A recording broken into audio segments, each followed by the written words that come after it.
오늘 4강, 4강이고, 그리고 우리 1장, 2장을 했어요. 그리고 오늘 5강, 3장입니다. 오늘까지 성경 통독을 꾸준히 했다면 아마 오늘이 성경 사독이실 거예요. 예, 예, 열심히 하고 계시죠? 예, 아멘. 예. 자, 5분, 우리 4강, 지난주 야고보서 2장이죠. 4강 5분 리마인드를 한번 가볼게요. 성경이 말한 야고보서에서 2장에서 말하는 거예요. 한 번은 죽는데요. 모두가 한 번은 죽어요. 세상 사람들도 믿지 않는 사람들도 인정하는 거예요. 한 번 죽는 거예요. 부인하는 사람 아무도 없습니다. 근데 그 이후에 심판이 있다는 건 몰라요. 세상 사람들은요. 들었다 할지라도 인정하지 않아요. 한 번 죽는 것만 알아요. 심판이 반드시 있어요. 우리는 알고 있죠. 그런데 야고보서 2장에서는요. 심판을 이기는 믿음에 대해서 분명히 말하고 있어요. 성경이 말하는 심판은요. 단순한 평가가 아니라 양과 염소를 가르는 거예요.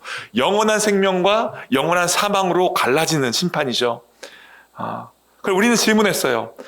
그러면 그 마지막 심판을 우리가 어떻게 통과할 수 있을까요? 어떻게 이길 수 있을까요? 야고보서는 명확하게 제시했죠. 바로 긍휼. 다시 말해 긍휼은요. 사랑이 행동으로 드러나는 것이 바로 긍휼이라고 했죠. 바로 사랑이 실제 행동으로 드러나는 이 긍휼의 삶을 통해서 심판을 이길 수 있다라고 야고보서는 얘기하고 있죠. 그러기에 있어 우리가 기억해야 될 4가지 차별의 문제. 왜 차별이 약한가?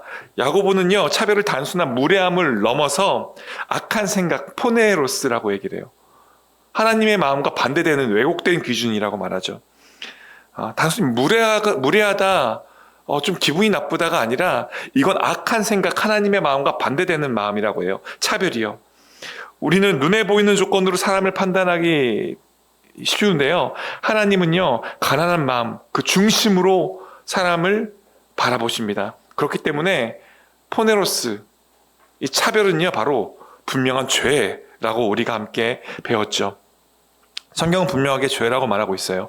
부자에게 마음이 열리고 가난한 자에게는 무심하거나 거리를 두는, 나도 모르게 그렇게 행동하는 그 본능의 뿌리가 바로 포네로스, 악한 생각이라는 것입니다. 그리고 두 번째로 최고의 법, 바로 사랑의 법이라고 우리가 배웠죠. 야고보서 2장은요, 왕이 정한 최고의 법을 말하는데요. 바로 그것이 이웃사랑의 법이라고 합니다. 이웃사랑의 법을 어기는 대표적인 죄가 바로 좀 전에 말했던 차별이라는 거예요. 차별.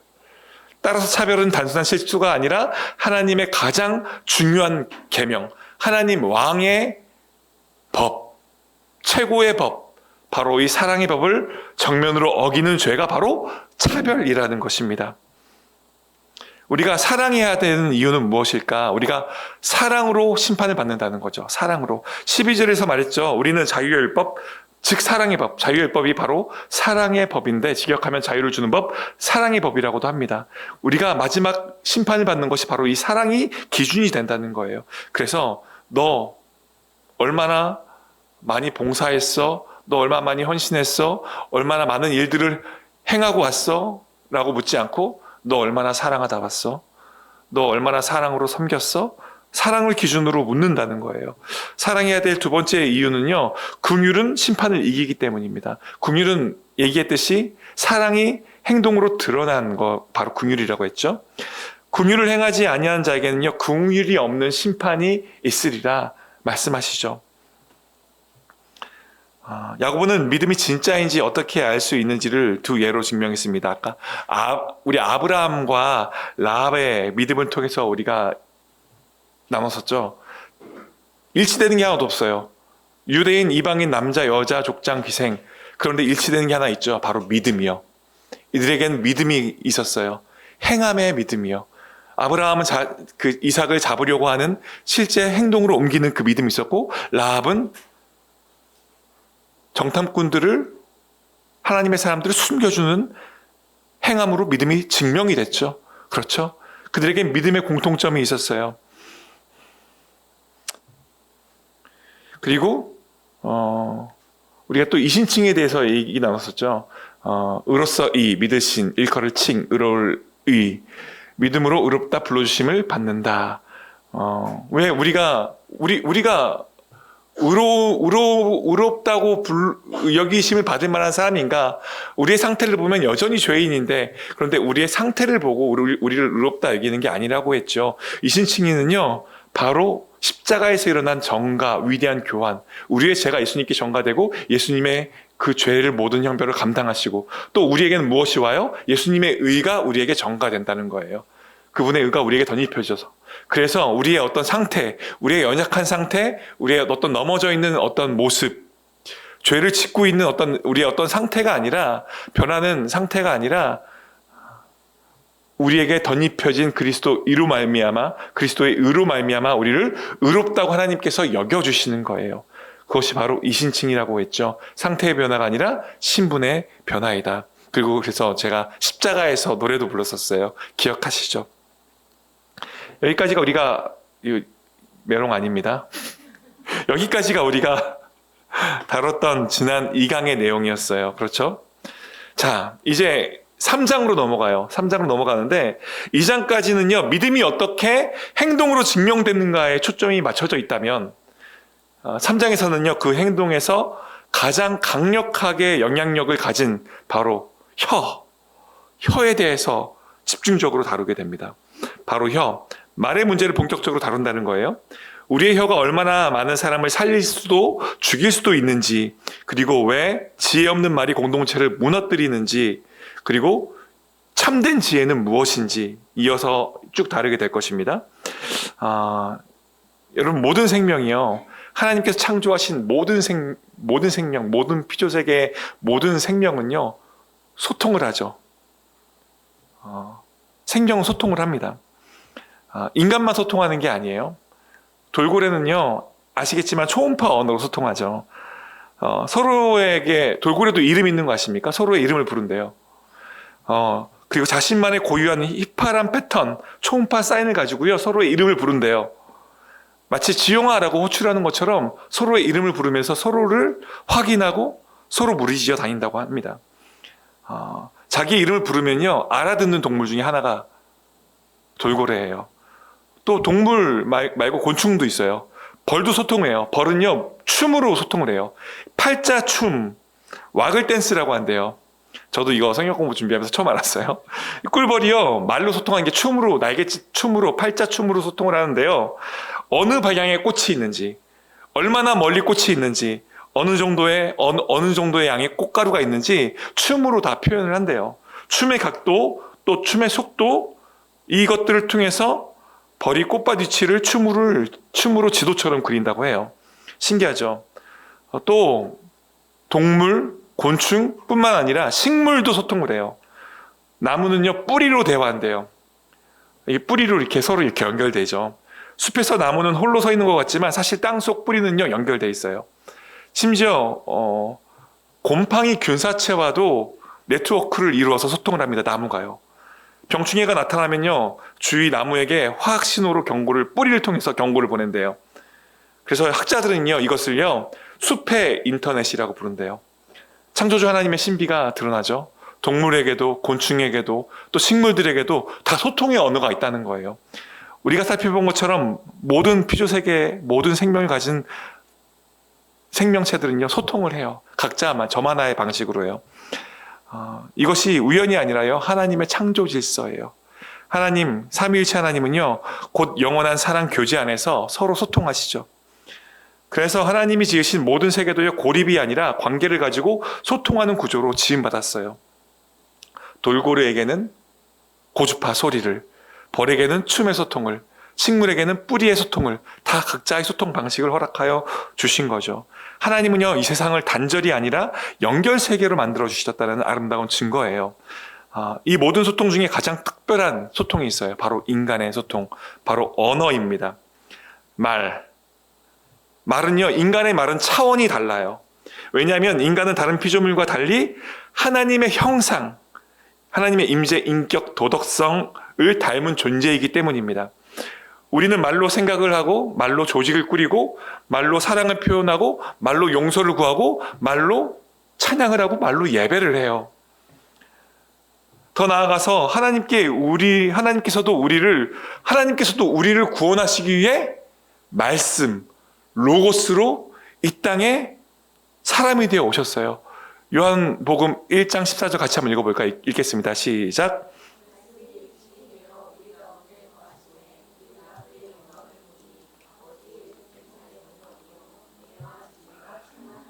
예, 여기서 말씀 로고스는요, 단순한 어떤 음성이 아니라 하나님의 자기 계시, 하나님의 본질, 하나님의 구원 의지를 담고 있어요. 로고스라는 말씀이라는 단어예요.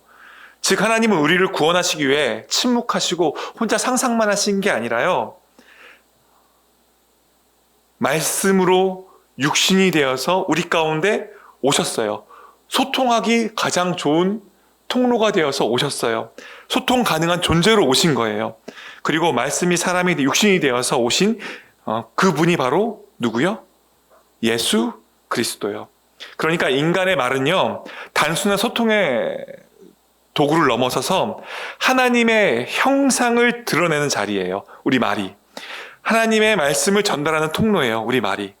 영혼을 세우기도 하고 무너뜨리기도 하는 영적인 도구가 바로 우리의 말이라는 거예요. 그래서 야고보서는요, 혀를 굉장히 심각하게 다룹니다.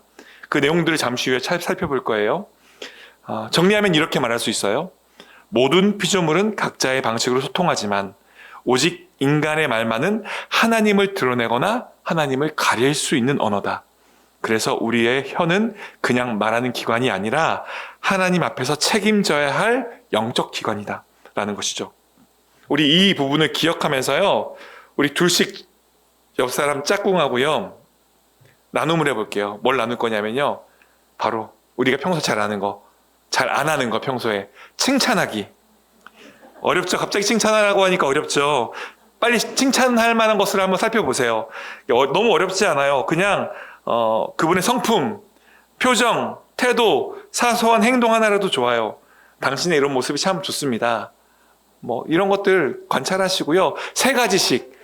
자, 3가지 많죠? 평소에 칭찬을 많이 안 해봐가지고 되게 버겁게 느껴질 수 있어요. 하지만 할 수 있어요. 3가지. 먼저 한 분이 3가지 칭찬을 한 번에 다 할게요. 자, 아무나 먼저 준비된 분 칭찬해 주세요.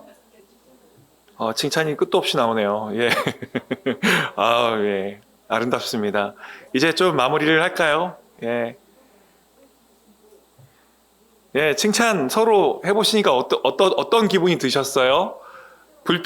쑥스러워요. 불편하거나 어색하거나 그런 느낌도 있겠지만 다른 감정들도 들죠. 칭찬을 받으니까 마음에 처음에는 조금 이렇게 좀 하다가 그 칭찬이 조금씩 계속 들으면서 어깨가 으쓱 올라가는 그런 기분도 들고 약간 마음이 몽글몽글해지는 그런 기분도 들고 괜히 좀 약간 웃음이 나기도 하고 쑥스럽기도 하고 기분이 조금 가벼워지고 좀 밝아지기도 하죠. 이런 감정들, 우리가 느낀 이런 감정들이요, 대부분 한마디의 말에서 시작됐어요. 우리가 경험한 이 감정들은요, 우리가 지갑을 열어서 어떠한 대가를 지불한 것도 아니에요. 어마어마한 수고를 들인 것도 아니죠. 그저 그냥 말 한마디였어요. 그런데 이 말 한마디가 우리의 마음을 따뜻하게 만들어요. 몽글몽글하게 만들어요.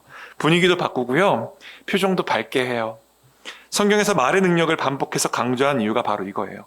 말에는 사람의 마음을 살리고 변화시키는 힘이 있다는 거죠. 말은 사람의 가치를 깨우고 마음의 용기를 일으키고 상처를 치유하고 영혼을 일으켜 세웁니다. 반대로 잘못된 말 한마디는요, 사람을 무너뜨리고 관계를 깨뜨리고 삶의 방향을 뒤틀리게도 만들죠. 말이 무서워요. 그래서 야고보는요, 혀에 대해서 계속 엄중히 경고해요. 엄중히 경고해요. 이제 그 엄중한 경고들을 살펴볼 거예요. 근데 그 살펴보기 위해서요, 우리가 먼저 지금까지 1장 2절은요, 한 가지 계속 강조하고 있어요. 뭐요? 믿음은 행함으로 드러나야 된다고 계속 강조하고 있죠. 그죠? 그리고 그 행함은 무엇인가요? 야고보는 이것을요, 지난 2장에서요, 바로 사랑으로 드러나야 되는데 긍휼로 드러나야 된다고 또 강조를 했어요. 실천이 돼야 된다는 거죠. 믿음이 있는 사람은 긍휼의 삶을 살아내야 된다. 그리고 그것이 심판의 기준이 된다라고까지 힘주어 강조했어요. 그런데 오늘 우리가 들어갈 본문인 3장은요, 그 긍휼의 실천 중 첫 번째 영역, 가장 기본이 되는 영역, 바로 말. 말에 대해서 다뤄요. 꽤 길게 힘주어서 다뤄요. 바로 혀의 올바른 사용법이요. 야고보는 혀의 문제를 이야기할 때 먼저 부정적 이미지로 크게 네 가지 분류해요. 부정적 이미지로 크게 네 가지 분류해서 얘기를 합니다.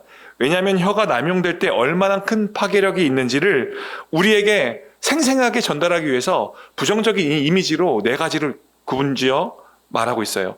자, 그럼 첫 번째 혀의 부정적인 이미지에 대해서 한번 살펴볼까요? 우리 첫 번째 질문과 함께 살펴볼게요. 같이 한번 읽어보겠습니다. 첫 번째 질문 읽겠습니다. 야고보는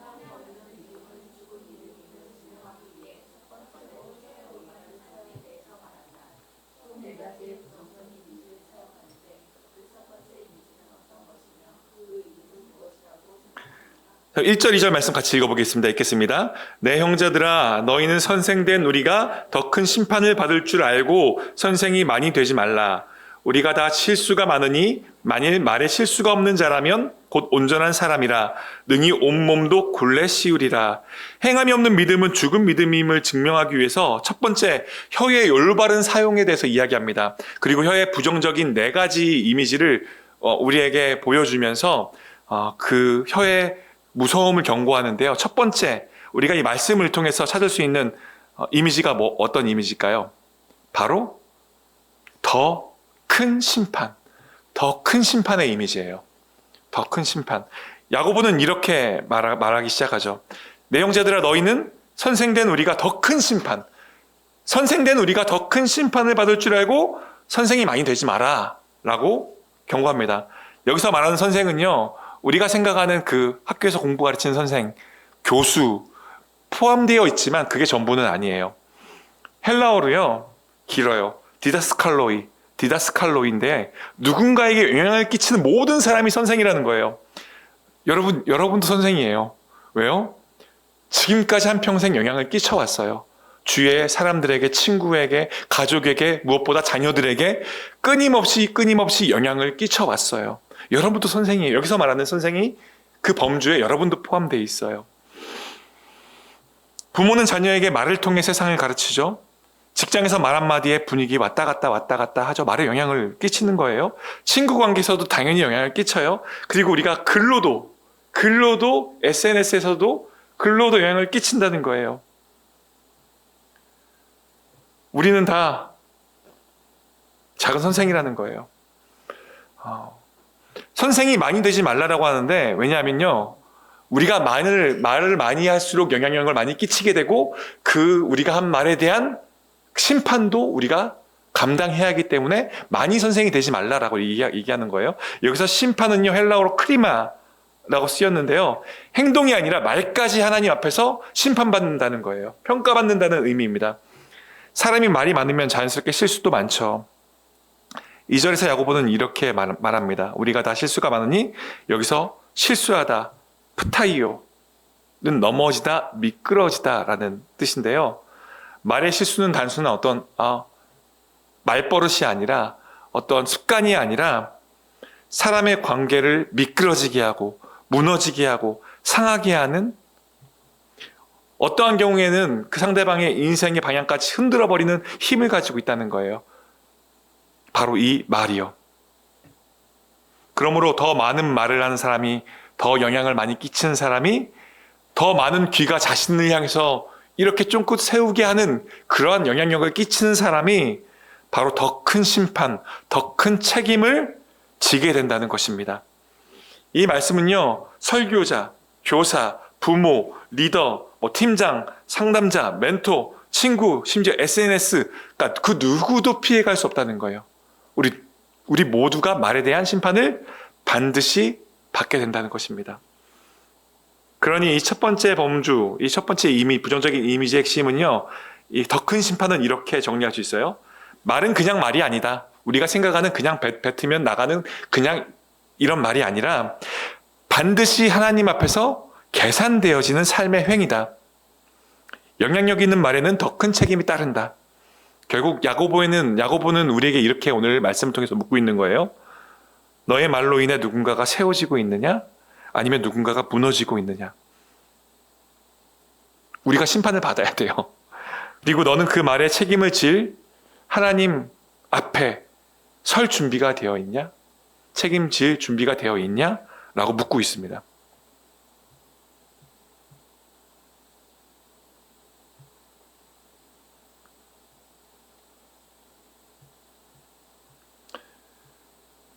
우리가 했던 말들을 다 기억할 수 없지만 하나님 앞에서 그 말들이 다 심판받을 거를 생각하면 심장이 철컹하죠.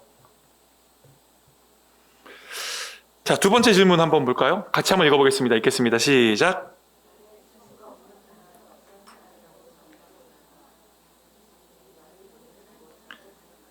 자, 우리 2절 말씀 같이 읽어보겠습니다. 읽겠습니다. 시작. 우리가 다 실수가 많으니 만일 말에 실수가 없는 자라면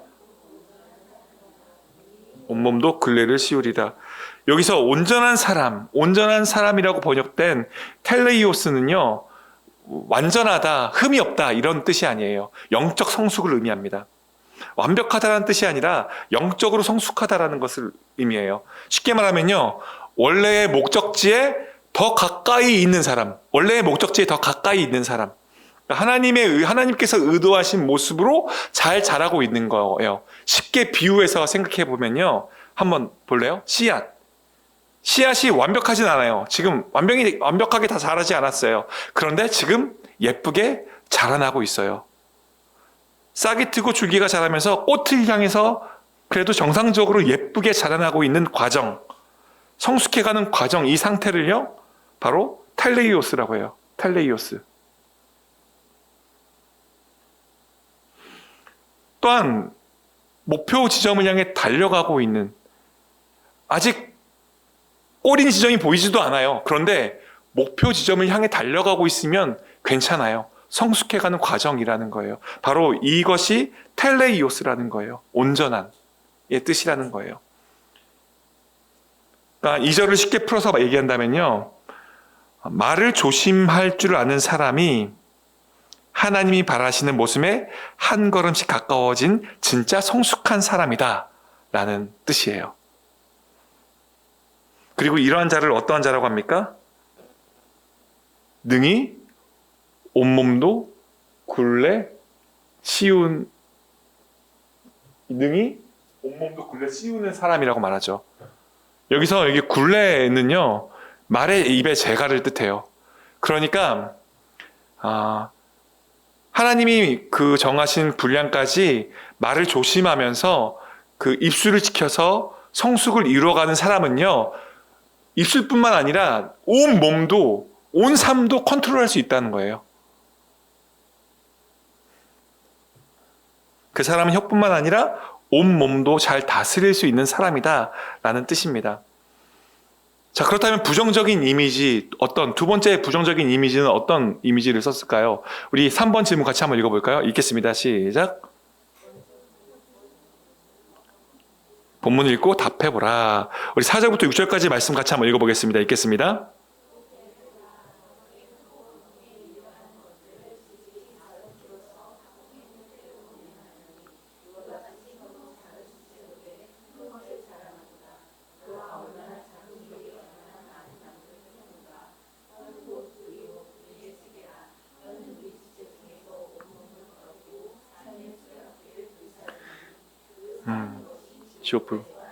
네, 4절부터 6절까지 내용들을 이렇게 두루두루 살펴보면 야고보가 말하는 두 번째 이미지는 이렇게 말해볼 수 있을 것 같아요. 혀에 가공할 힘. 혀에 가공할 힘에 대해서 강조하고 있어요. 4절을 보면 이렇게 말하죠. 또 배를 보라. 그렇게 크고 광풍에 밀려가는 것. 그러니까 큰 배가 광풍에 밀려가고 있다는 거예요. 그렇게 큰 배가 광풍에 밀려간다는 얘기인데, 이 당시, 이 야고보, 이 유대 당시, 이 고대 시대에는요, 여기 이미지 보이시죠?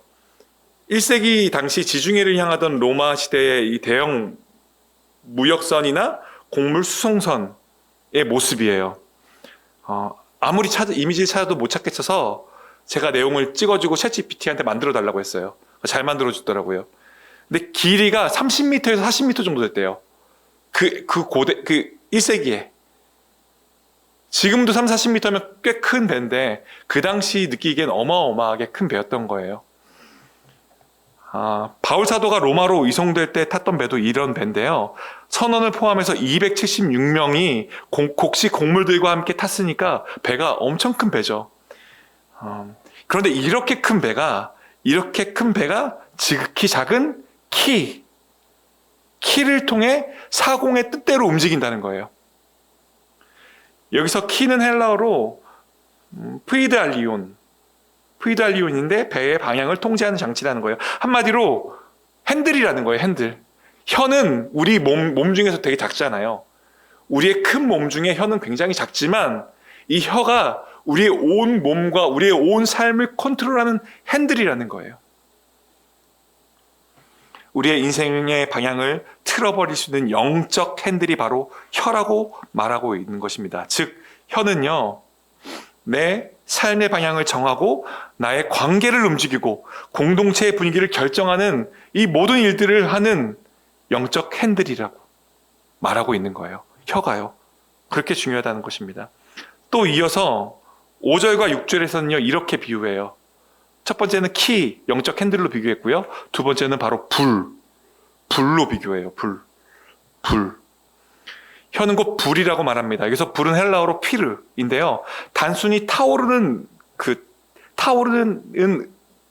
의미를 넘어서서 순식간에 번지고 통제할 수 없는 파괴적인 불길을 말하고 있어요. 지금 피르가.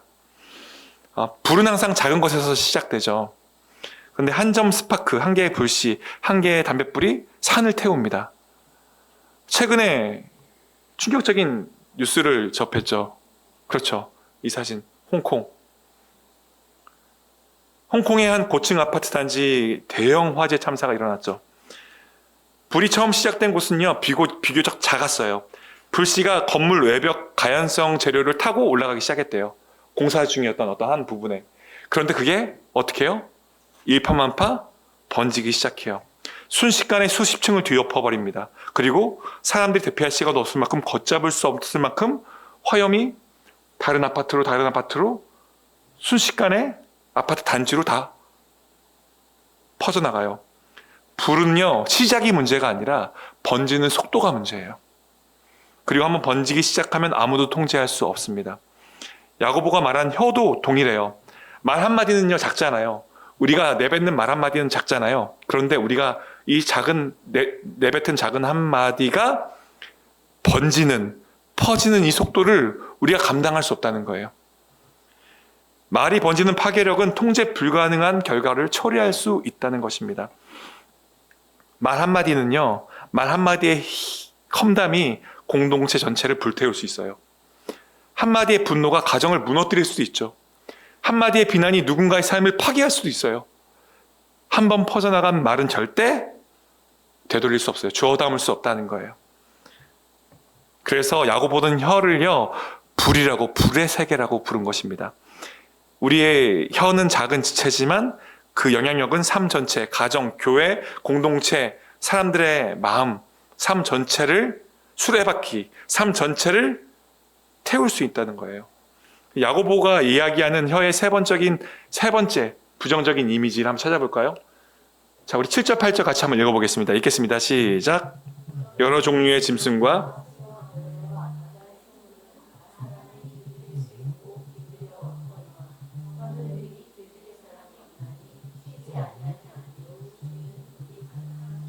여러분, 야고보 사도가 말하는 그 혀의 부정적 이미지 세 번째는 이 7절, 8절 말씀을 보니 뭐 같아요? 이렇게 말할 수 있지 않을까요? 길들일 수 없는 악. 뭐가요? 혀가요. 길들일 수 없는 악. 7절은 이렇게 시작합니다. 여러 종류의 짐승과 새와 벌레와 바다의 생물들은 다 사람이 어떻게 할 수 있대요? 길들일 수 있대요. 여기서 길들이다라는 단어는요, 담아줘, 정복, 지배, 제압하다. 천지를 창조하실 때 정복, 생육하고 번성하고 다스려라. 온 피조 세계를 다스리라고 말씀하셨잖아요. 그때 쓰였던 말이에요. 다스림. 우리가 다스릴 수 있어요. 온 피조 세계는요. 길들일 수 있다는 거예요. 그래서 실제로 인류는요, 맹수들도 조련하죠. 사자도, 호랑이도 길들입니다. 코끼리도 조련하고요. 독수리도 훈련시키고요. 심지어 바다 생물들도 다 조련하죠. 돌고래 쇼도 하고 다 하죠. 그렇게 이 야고보는요, 이 야고보가 이어서 하는 이 선언이 그렇게 더 충격적인 거예요. 모든 피조 만물, 모든 동식물, 모든 피조 만물 다 길들일 수 있는데 뭘 못 길들인다요? 혀를 길들일 수 없다고 해요. 혀는 능히 길들일 사람이 없다라고 말합니다. 하나님이 맡기신 자연계는 인간이 다스릴 수 있다. 그러나 혀는 인간이 다스릴 수 없다. 왜일까요? 왜 혀는 우리가 다스릴 수 없을까요? 혀는 단순히 육체의 기관이 아니라 죄의 본성이 가장 빠르고 정확하게 흘러나온 통로가 바로 혀라는 거예요. 야고보는 8절에서 혀를 이렇게 묘사합니다. 8절에서 혀를 이렇게 묘사해요. 원어로요, 쉬지 아니하는 악이라고 묘사하고 있죠. 혀는 외부 자극 때문에 망가지는 게 아니라 내부에 자리한 죄성 때문에 스스로 폭주하는 기관이라는 거예요. 쉬지 아니하는 악. 다시 말해서 짐승들은 외부 훈련을 통해서 길들일 수 있지만 혀는 우리 안에 있는 내부에 있는 죄성 때문에 길들여질 수 없다는 거예요. 그래서 혀를 이러한 이미지로 표현한 것이죠. 길들일 수 없는 악. 예수님도 말씀하셨죠. 마음에 가득한 것이 입으로 나온다. 입으로 말한다. 그래서 혀는 단순히 나쁜 습관이 아니라 영적인 문제입니다. 자, 혀는 길들일 수 없는 악이란 말에 여러분 동의하세요? 동의되시는 것 같아요? 혹시 혀를 그때 제어하지 못해서 어려움을 겪은 적이 있으신가요? 있겠죠. 우리 잠깐 나눠봅시다. 어떤 일들이 있었는지. 우리 옆 사람과 잠깐 나눠보겠습니다. 예, 많죠. 그랬던 기억들이 엄청 많죠.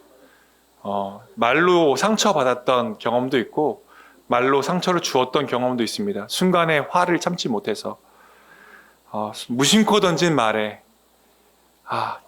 제발 5분 앞으로 10분 앞으로 시간을 되돌렸으면 내가 이 말을 안 하고 싶다라고 후회되는 그 순간들.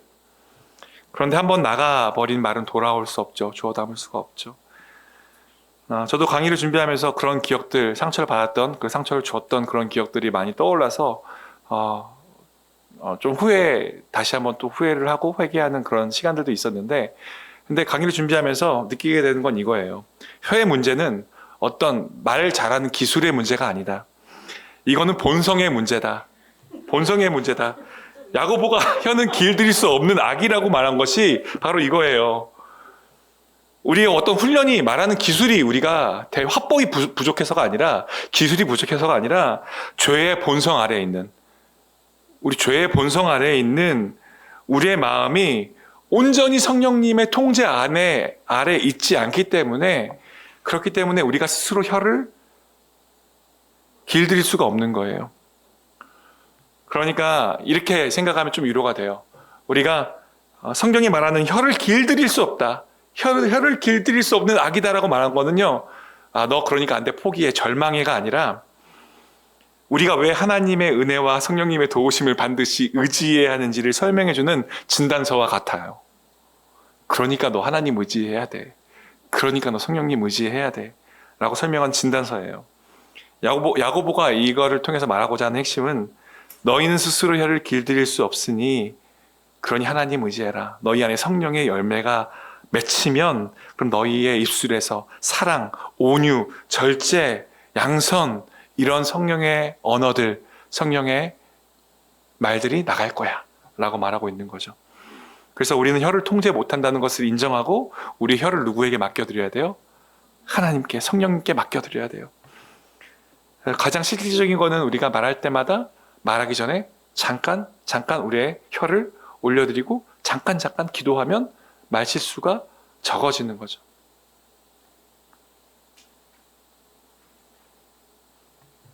우리가 할 수 없는 것은 하나님은 하실 수 있습니다. 위로가 되죠.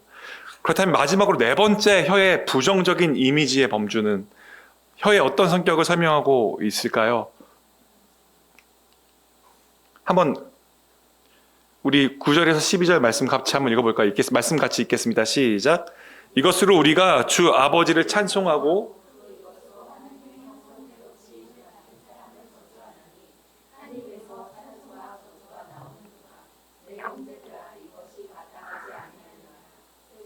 구멍으로 어찌 단물과 쓴물을 내겠느냐.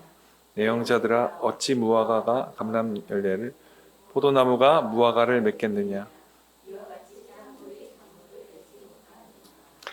네 번째 혀의 부정적인 이미지의 범주는요, 이렇게 말할 수 있을 것 같아요. 바로 이중성. 다시 말해 한 입에서 두 가지 상반된 다른 말이 동시에 나오는 거예요. 모순이죠. 본문을 보면 이렇게 말해요. 이것으로 우리가 주 아버지를 찬송하고 또 이것으로 하나님의 형상대로 지음받은 사람을 저주하나니. 야고보가 보여주는 그림은요, 매우 심플하고 강렬하죠. 같은 혀로 하나님을 찬양하고 같은 혀로 하나님의 형상을 가진 누군가를 저주한다는 거예요. 여기서 중요한 원어가 하나 나와요. 저주하다라는 단어는요, 카타라오마이. 이 단어는 뭐 화내고, 이게 이 그림처럼 단순히 짜증내고 화내는 정도가 아니라 아주 구체적으로 의도적으로 파괴하기 원하는 의도를 가지고 말하는 거예요. 그러니까 야고보는 우리 입술에서 나오는 말이 누군가를 얼마나 깊이 상하게 할 수 있는지 정확하게 말하는 거예요. 근데 더 충격적인 건 무엇이냐면 우리가 저주하는 대상이 누구라고요? 하나님의 형상대로 지음받은 사람이라는 거예요. 하나님의 형상 보이시죠? 우리가 저주하는 사람이 하나님의 형상대로 지음받은 사람이에요. 여기서 하나님의 형상은 에이콘이라는 원어를 사용하는데요. 단순히 하나님을 닮았다, 하나님의 외형과 닮았다 이런 뜻이 아니라 하나님을 대표하는 대표성을 얘기해요. 하나님을 반영하는 거예요. 하나님을 닮음이라는 어떤 신학적인 의미를 가지고 있어요. 에이콘이라는 말이요. 그러니까 한마디로 우리가 어떤 사람을 향해 함부로 말하는 것은 단순히 그 사람에게만 상처를 주는 게 아니라 하나님의 형상을 향해 모독하는 거죠. 하나님의 형상을 모독한다는 것입니다. 엄청난 죄죠. 그래서 야고보는 내 형제들아 이것이 마땅치 않다라고 얘기합니다.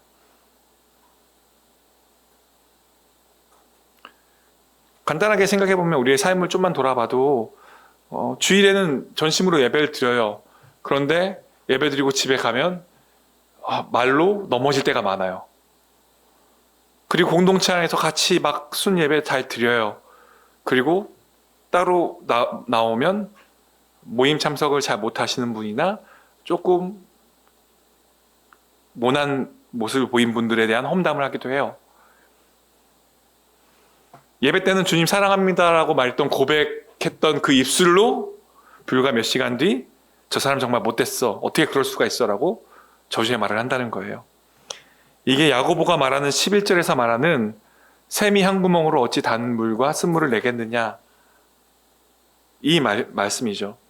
그리고 뿌리가 한 개인데 두 종류의 열매가 맺힐 수가 없죠. 뿌리가 한 개인데 두 종류의 열매가 맺힌다는 것은 말도 안 되는 어떤 문제가 생겼다는 거예요. 하나님이 만든 창조 세계는요, 단샘에서는 단물만 나고요, 쓴샘에서는 쓴물만 나요. 무화과 나무는요, 열매만 맺고요, 포도나무는 포도 열매만 맺어요. 이건 당연한 질서, 하나님의 창조 질서입니다. 이 말은 무슨 말이냐면요, 우리의 혀에서 무엇이 나오는지 내 말의 기술이 아니라 내 영적 본성이 결정한다는 거예요. 이것은 바로 정체성을 뜻하는 거예요. 어떤 기술의 방식의 문제, 말의 기술의 화술의 문제가 아니라 정체성의 문제라는 거예요. 영적인 문제라는 것입니다. 혀는 우리의 영적 상태를 보여주는 거울이죠. 혀가 이중적인 이유는 혀가 독립적인 기관이어서가 아니라 내 마음의 영적 상태가 두 주인을 섬기고 있는 거예요. 사실은 하나님을 섬기고 있지만 다른 것도 섬기고 있는 거예요. 하나님을 섬기고 있지만 물질도 섬기고 있고요. 하나님을 섬기고 있지만 미움, 다툼, 시기와 같은 내 감정도 따라가고 있는 거예요. 영적 상태가 이중적이기 때문입니다. 우리 다 같이 한번 읽어볼까요? 다 같이 한번 읽어보겠습니다. 여러분, 혀는 한 입으로 두 가지 말을 내는 영적 모순을 드러낼 수 있습니다. 그러나 문제는 혀 자체가 아닙니다. 말은 마음의 열매이기 때문에 우리가 정말 하나님을 찬양한 사람이라면 그 하나님의 형상을 지닌 사람을 함부로 저주할 수 없습니다. 왜냐하면 단샘에서 단물만 나오듯 하나님께 붙어있는 사람에게서는 하나님을 닮은 말이 흘러나온 것이 마땅하기 때문입니다. 결국 혀의 이중성을 해결하는 길은 혀를 노력으로 통제하는 것이 아니라 마음을 하나님께 다시 붙잡히는 거예요. 예, 마음을 하나님께 다시 붙잡히는 거래요. 우리의 마음이 하나님께 다시 붙들리는 거예요.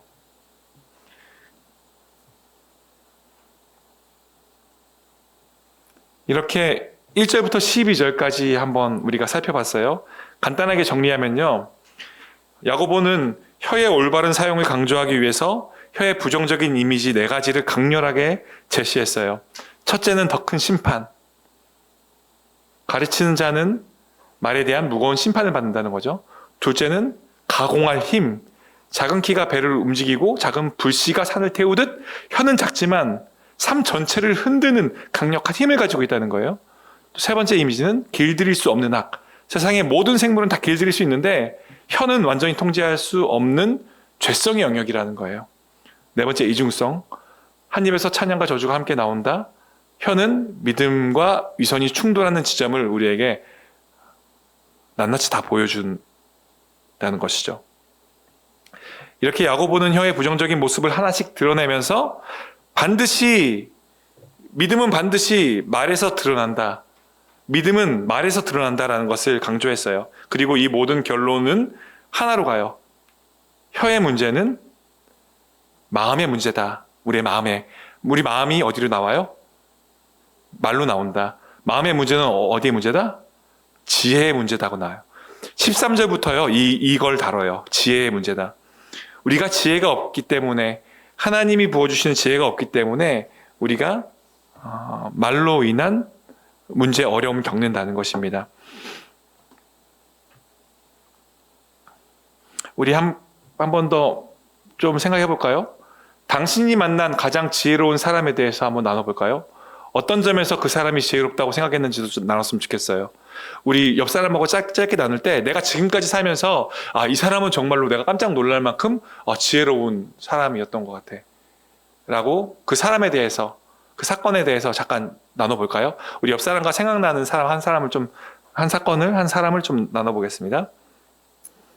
예, 좀 나누셨어요? 예, 좀 나누셨죠? 네.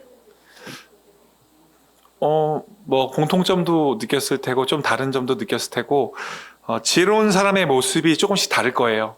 가지고 있는 이미지들이 좀 다를 거라 생각하는데, 어떤 분은 뭐 상황을 넉넉하게 품어주는 사람이 참 지혜로운 행동이었어 라고 그렇게 얘기한 분도 계실 것 같고요. 어떤 분은 갈등 속에서도 흔들리지 않는 명쾌한 선택을 한 사람이 지혜로운 선택을 했던 사람으로 기억하는 사람도 있을 거고요. 근데 나눔을 통해서 우리가 한 가지 분명한 거는요, 우리 모두 지혜를 삶의 모습으로 봤다는 거예요. 삶의 모습으로 봤다는 거예요. 단순히 지식으로 끝나는 게 아니라 지혜를 삶의 모습으로 우리가 봤다는 거예요. 느꼈다는 거예요. 그러니까 지혜는 단지 머리가 좋다는 것을 정의하지 않습니다.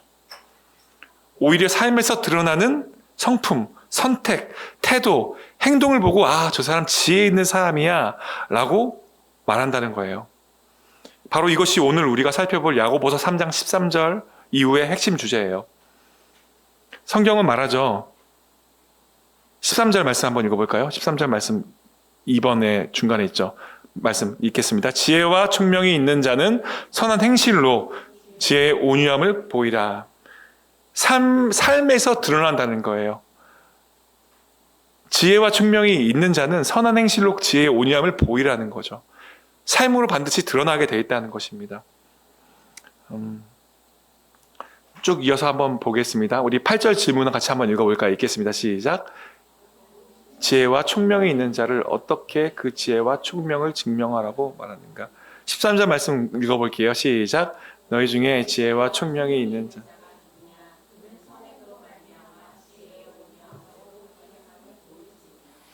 야고보가 묻죠. 직설적으로 묻죠. 너희 중에 지혜와 총명이 있는 자가 누구야? 있다면 그걸 보여줘. 바로 선행으로, 또 지혜의 온유함으로 그걸 보여줘 라고 말하죠.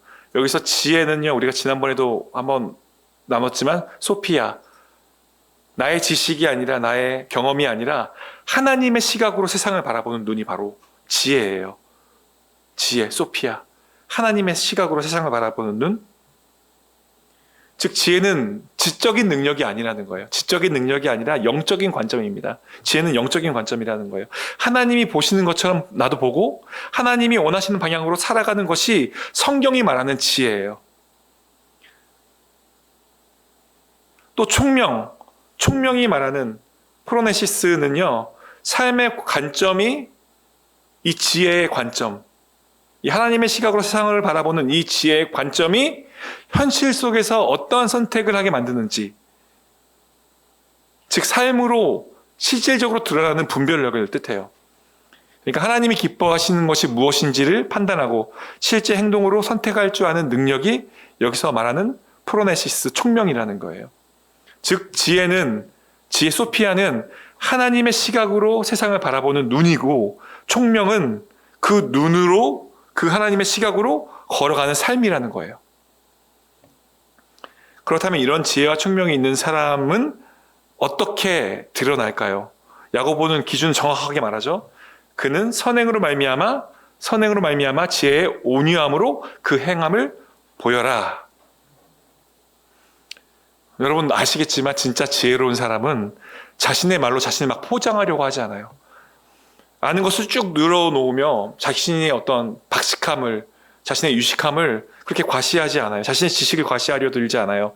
오히려 조용한데, 말수는 적은데 존재감이 있는 사람, 크게 나서지 않는데 신뢰가 느껴지는 사람이 있어요. 같은 상황에서도 말투가 다르고 사람을 대하는 방식이 다르고 선택하는 방향이 달라요. 삶에서 느껴지는 거예요. 아, 정말 지혜롭다. 지혜는 반드시 삶에서, 태도에서, 행동에서 드러납니다. 유창한 말에서 드러나지 않아요. 여기서 온유함은 헬라어로요, 프라우테스인데, 이거는 어떤 우리가 생각하는 흔히 온유하다, 부드럽다, 착하다, 이러한 느낌이 아니라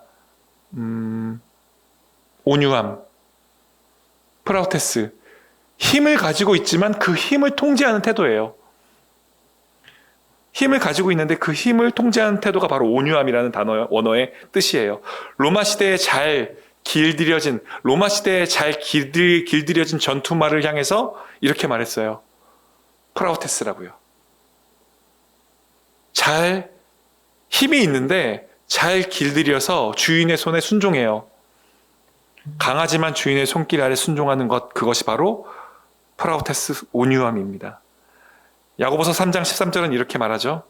진짜 지혜는 지식이 아니라 삶의 향기다. 그 향기는 온유함이라는 성령의 열매로 드러난다. 이것이 야고보가 말하는 성경적 지혜의 본질입니다.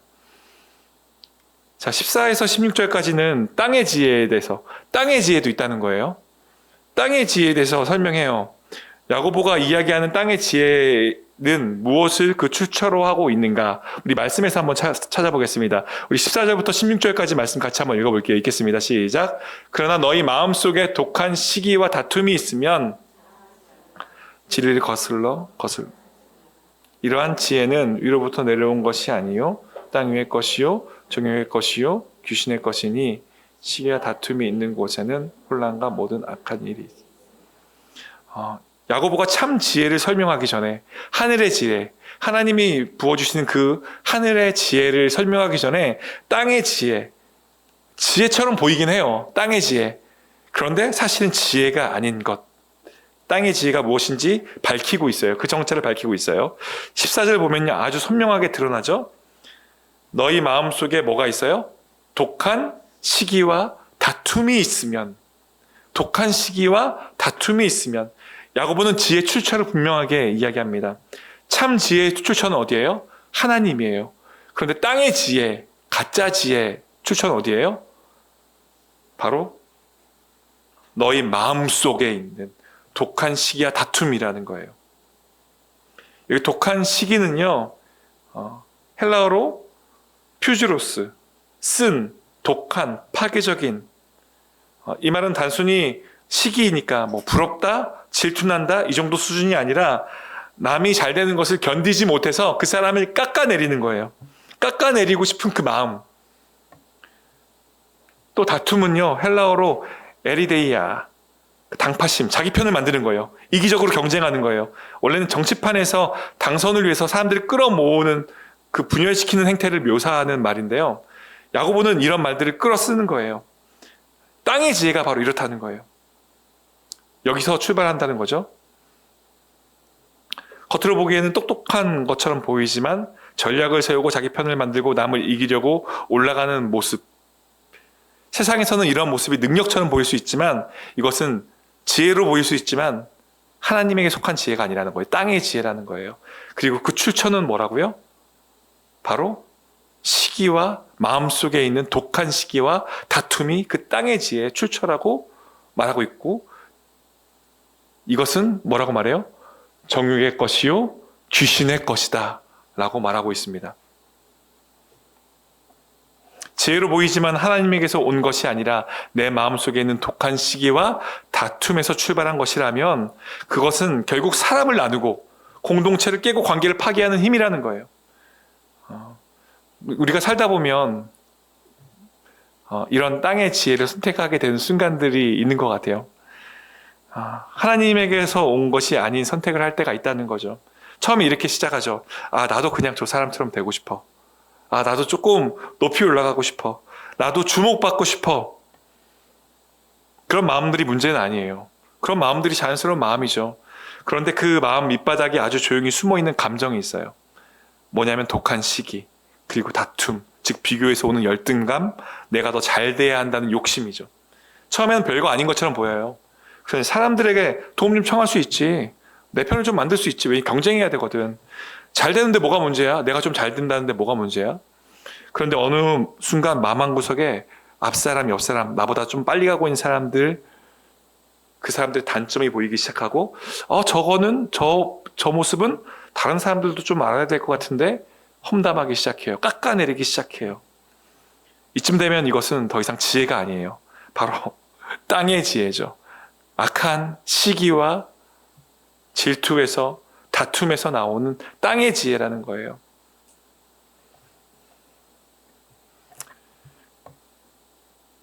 이러한 태도, 이러한 땅의 지혜는요, 처음엔 나 하나만 상하게 돼요. 그런데 결국엔 사람과 사람 사이를 갈라놓고 공동체를 무너뜨린다는 것이죠. 불이 처음엔 성냥불 하나였는데 산 전체를 태우는 것처럼 걷잡을 수 없게 전체를 다 망가뜨린다는 거예요. 정리하자면 야고보가 말하는 땅의 지혜는 하나님이 없이 자기 힘으로 잘해보려고 하는 지혜예요. 그리고 비교, 경쟁, 자기 과시에 흘러나온 지혜예요. 땅의 지혜는요. 그리고 결국 사람을 다치게 하고 공동체를 무너뜨리는 지혜. 이게 땅의 지혜라는 거예요. 그렇다면 우리는 질문해야 됩니다. 우리는 질문해야 돼요. 나는 지금 어떤 지혜로 살아가고 있는가? 나는 땅의 지혜를 살아가고 있는가? 하늘 지혜를 살아가고 있는가? 나를 움직이는 동기가 하나님의 지혜인가? 아니면 내 안의 시기와 다툼인가? 내 안의 욕심인가? 야고보는 우리 마음의 동기를 조용히 비추어 보고 하늘 지혜로 우리를 초대하고 있습니다. 이제 땅의 지혜를 살펴봤으니까요. 하늘 지혜를 좀 살펴보기 원하는데요. 자, 10절 질문 한번 읽어볼까요? 읽겠습니다. 17절 말씀 같이 읽겠습니다. 지혜는 첫째 성결하고 다음에 화평하고 관용하고 양순하며 긍휼과 선한 열매가 가득하고 평론과 거짓이 없나니. 여기서 가장 핵심되는 단어는요, 바로 성결입니다. 그래서 처음에 불렀던 찬양도 이 성결이라는 키워드에서 오늘 어떤 찬양 할까 하다가 그 찬양을 선택하게 된 겁니다. 정직한 영을 새롭게 하소서, 정결한 마음을 주시옵소서. 바로 성결은요, 하그노스, 하나님의 성품을 반영하는 개념이에요. 그러니까 성결하다는 단어는요, 인간 중심의 어떤 도덕적인 기준이 아니라 하나님의 본질, 거룩하심, 하나님의 거룩하심에서 흘러나오는 하나님 그 자체의 그 성품을 말하고 있어요. 즉 성결은 이렇게 이해하는 게 정확해요. 우리의 도덕적인 기준이 아니에요. 하나님의 거룩하심을 근원 삼고 있다는 거예요. 하나님께서 우리 안에 주시는 지혜는 성결로 나타난다는 거예요. 즉 성결은 우리가 만들어내는 성품이 아니에요. 우리가 만들어내는 성품이 아니라 하나님의 지혜가 사람 안에 자리 잡으면, 하나님의 지혜가 사람 안에 자리 잡으면 나타나는 모습이 성결이라는 거예요. 하나님은 단순히 거룩한 행동을 해라 라고 요구하지 않으셨습니다. 그분의 말씀의 핵심은 이거예요. 너희가 내 백성이 되었으니 내 성품을 닮아가라. 성결은 해야 하는 어떤 행동 목록이 아니라 하나님과 관계 안에서 흘러나오는 존재적 변화입니다. 존재적 변화예요. 하나님과 관계를 우리가 맺고 있으면 우리가 변화되는 거예요. 성결하게, 거룩하게요. 왜요? 하나님은 거룩하시기 때문에요. 그래서 하늘의 지혜가 첫째 성결인 이유는 하나님의 지혜는 하나님의 거룩하심과 분리될 수 없기 때문이에요. 하나님에게서 오는 지혜라면 반드시 하나님의 성품을 닮아 있다. 지혜를 받는다는 것은 곧 하나님의 성품을 내 삶 가운데 담아내는 과정. 즉 성결은 우리의 노력으로 만들어내는 것이 아니라 하나님과의 관계 가운데 우리의 존재가 변화되는 것이죠. 하나님의 지혜가 우리 안에서 만들어내는 하나님의 거룩한 흔적이라고 말할 수 있어요. 즉 야고보가 말하는 지혜는 하나님의 거룩하심이 삶으로 흘러나오는 형태, 우리가 만들어내는 것이 아니라 하나님의 거룩하심이 우리 삶 가운데 드러나는 형태예요. 내가 거룩하니 너희도 거룩할 수 있다라고 말씀하시는 거죠. 하나님과의 관계 안에서 흘러나오는 변화를 말씀하고 있는 거예요. 이제 마지막 구절 같이 한번 읽어볼까요? 같이 읽겠습니다. 시작. 화평하게 하는 자는 화평으로 심어 의의 열매를 거두느니라. 자, 질문 하나 한번 드려보겠습니다. 화평으로 심어 의의 열매로 거둔다는 이 말뜻이 무엇일까요? 단순하게 뉘앙스는, 이 말씀에서 전해지는 뉘앙스는 단순하게 조금 착하게 살면 좋은 일이 생긴다 정도의 뉘앙스로 느껴지지만 사실은 훨씬 더 깊은 의미를 담고 있습니다. 먼저 성경이 말하는 화평은요, 에이레네, 우리 3부 찬양대 이름이 에이레네 찬양대거든요. 성경에서 말하는 화평은 바로 에이레네예요. 바로 하나님과의 올바른 관계 안에서 흘러나오는 온전한 샬롬의 상태를 말해요. 그러니까 화평은 어떤 좋아 보이는, 편안해 보이는 어떤 분위기가 아니라 하나님께서 주시는 상태인 거예요. 하나님과의 관계 가운데 우리가 얻을 수 있는 상태인 거예요. 그리고 야고보는 말하고 있는 거죠. 땅의 지혜가 아니라 하늘의 지혜를 가진 사람은 그 화평을 어떻게 한다? 화평으로 심어. 화평으로 심는다. 땅의 지혜가 아니라 하늘의 지혜로 이 땅을 살아가는 사람들은요, 화평으로 심는데요. 화평으로 심는데요. 무엇을 심는다고요? 화평을 심는데요. 여러분, 우리가 보통 심는다고는 씨앗을 심을 때 심는다는 말을 하잖아요. 심는다는 건 어떤 의미일까요? 그냥 말 한번, 나 심을 거야, 말 한번 하고 끝내는 것 아니죠. 시간을 들이고 손을 더럽혀가면서 또 때로는 손해도 보고 먼저 다가가고 부드럽게 말도 하고 먼저 이해하려고 노력하는 것, 이것이 바로 화평으로 심는 일이라는 거예요. 화평으로 심는 일이라는 거예요. 사실 이 부분이 어렵죠. 우리는 이 화평으로 심는 일을 감당한 사람은 결국에 어떤 열매를 거둬요? 의의 열매를 거둬요. 의의 열매를 거둬요. 그런데 사실은 이 일이 어려워요. 본능적으로 우리는 나를 지키고 싶고, 내가 옳다고 말하고 싶고, 내가 상처받지 않기 위해서 방어적으로 행동하고 싶어 해요. 그런데 하늘 지혜는요, 그 본능을 거슬러서라도 하나님의 평화를 이 땅에 심으라고 말합니다. 그 결과가 바로 의의 열매를 거두는 결과로 드러나는 거예요. 여기 의의 열매를 거두다 해서 의는요, 단순히 도덕적으로 착하다라는 의미 아니에요. 하나님께서 원하시는 선한 질서가 우리 삶 가운데서 실제적으로 이루어지는 것을 의미해요. 하나님께서 원하시는 선한 질서가 우리 삶 가운데서 실제로 이루어지는 것이 바로 의라는 거예요. 의. 그러니까 화평을 싣는 일, 땅의 지혜가 아니라 하늘 지혜, 하나님의 관점으로 세상을 바라보고 하늘 지혜를 가지고 화평으로 내가 원하지 않을지라도 화평을 싣는 일, 시간을 들이고 손이 더러워지는 걸 감수하고 손해를 감수하고 먼저 다가가고 먼저 부드럽게 말하면서 이해하려고 노력하는 이런 일들을 화평으로 싣는 일을 하는 사람은 결국에는 하나님께서 원하시는 선한 질서가 삶 가운데 실제로 이루어지는 것을 경험한다는 거예요. 의의 열매를 거둔다는 거예요. 어떻게 해요? 깨어졌던 관계가 회복되는 거예요. 하나님께서 원하시는 선한 질서가 삶 가운데 회복되는 거예요.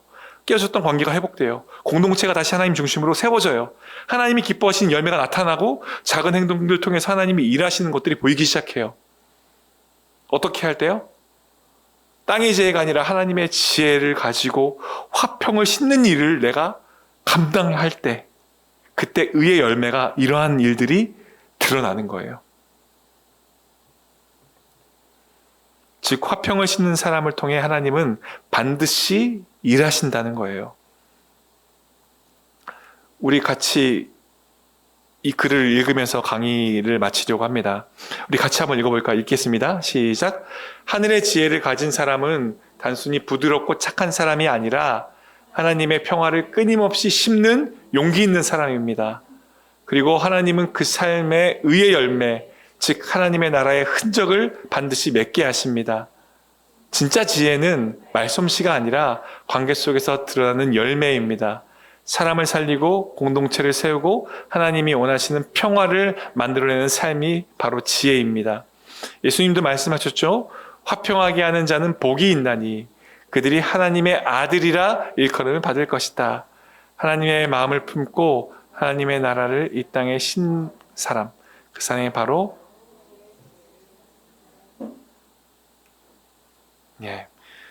우리가 바라는 지혜, 우리가 삶 가운데 경험하는 지혜가 이런 지혜였으면 좋겠습니다.